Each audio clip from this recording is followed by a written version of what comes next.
Assalamu alaikum masoyina. Ambaton sunanka ne abu mafi girma da kan girgiza zuciyata. Zuciyata kan sayayya ne a duk lokacin da ka sakar mata da daɗaɗɗen kalamanka.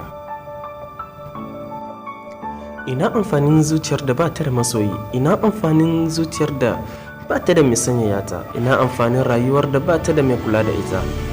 Na zagaye duniyar masoya tun daga gabas har zuwa yamma, na duba kudu har zuwa arewa, amma ban ga masoyi tamkar ka ba. Sannan tsuntsaye kan taru su raira zafafan waƙoƙi a duk safiya domin mika irin tasu gaisuwar zuwa gare ka.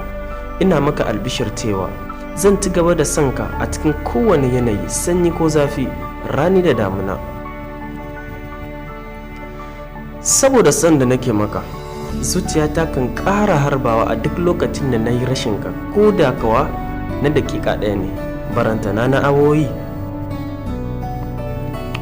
Ya annurin rayuwata, ya fitila mai haska zuciyata, ya ruwan dare mai game duniyar masoya, ya jigo a cikin ƙoramar sona.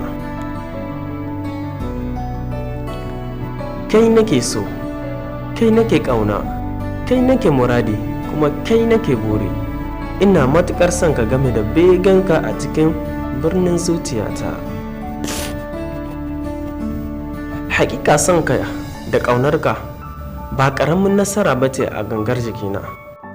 Son ka da ƙaunarka sun daɗe suna zirga-zirga da shige da fice a cikin jinin da ke shige da fice a cikin zuciyata. Kai sarki ne, kuma Hausawa kan cewa kasantuwar sarki a fada shi ke sa zuciya ta samu ƙaruwar nishaɗi. Ni dai fata na a ce na fi kowa matsayi a zuciyarka, saboda ina da tabbacin cewa na fi kowa ƙaunarka.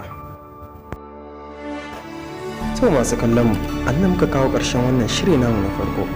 Sai ku kasance tare da mu a channel ɗinmu na YouTube One Love TV3.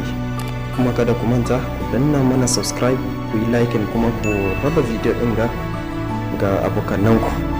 Sai an jima.